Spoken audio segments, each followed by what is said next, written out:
if we're willing to go there and we're willing to push that extra step. A lot of people, man, how do you do what you do? At the end of the day, I ask myself one question: can I take one more step? And usually the answer is yes. So if you can answer that question and not take another step, that is real failure. That is real quitting. So a lot of people can take one more step, but they choose not to. I don't know if you can take 2 steps. You got to answer that question after you take the first step. But I can always take one more step. So if I choose not to, that's on me. And I got to live with that. I had to live through that 1 second decision several times during this race. So this race took me 100 and some hours, okay? And this is what people don't get. For you to finish that race, even though I DNF'd, I still finished in the time. So there's a lot of pride in that. Let me use Hell Week. This is a perfect example. Hell Week's 130 hours. And 130 hours is a lot of seconds. And if you lose, let's say you win every second but one, you lost. It only takes 1 second for you to lose the whole thing. So the 1 second decision is just that. You're in a situation where life is sucking. Let's say you're in extreme cold water and your life is flashing before your eyes. Every time that wave goes over your head, your thought process is, I gotta get the fuck out of this water. And you're in Hell Week. And you're hour 1 of 130 fucking hours. It's all fun and games, okay? Because at the beginning of Hell Week, the guns are going off. It's like a pep rally. So you're fucking hyped up. And your boys are linked arms and you're getting sprayed. And it's like a fucking pep rally. The instructors are yelling at you, bombs are going off, concussion grenades, blanks from N60s.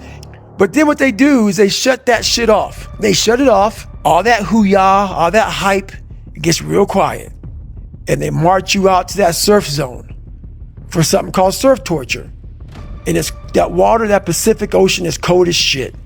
So no more pep rally. You're now in your head. You're linked arms with, your brothers beside you. You don't know if they're gonna be there long or not. You don't care. You think about yourself. You lay back and that first wave hits you. Your mind goes straight from hour 2 all the way to hour 130. You can't process 5 days of this shit. You're now in a fuck you, like I gotta get out of here. You're in fight or flight. It's cold, I can't be cold this long. And then this is where that 1 second decision comes in. You forgot every reason why you wanted to be there. You don't care about SEALs. You don't care about any of this shit. You don't care about fighting for your country. You don't care about that gaudy gold trident that they put on your chest. You don't care about any of that shit no more. All you want to do is go back home. You want the warmth. You may want something to eat. You want your girl to hold you. All those things of comfort are there in that 1 second. And this is where people lose. So what I do in that 1 second, because we all think about quitting and shit's hard. But what you have to do in that 1 second is hard to process information during pain.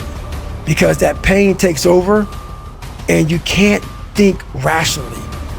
You're thinking about fight or flight, save yourself. That's not a rational thought. It's not a thought that's gonna get you through hard times. Most people fail that 1 second. So what happens, what I do in that 1 second, and there's a bigger process to all this, but in that 1 second, I physically stayed in that water. Because if I get out of the water, I quit. So I physically stay in the water, but mentally, I'm on the fucking beach with the fucking instructors. And the instructors, it's cold outside, so they got these parkas on. They got their cup of fucking Joe, and they're warm because they've already been through it. So now it's your turn to go through it. So mentally, I get back with them. I'm still in the water physically, but mentally, I'm back with them. I'm chilling. I got my parka on, and now I'm thinking logically because I'm warm now. Mentally, I'm warm. I've taken that 1 second. Let's not quit yet, Goggins. Let's fucking think about your options. Where are you going to end up if you quit this shit? Where are you going to go? What are you going to say to yourself? Because you know you're going to get warm. The second you get out of this water, you can take a shower and you could be warm. And in 5 days, you could be out. So I start thinking logically.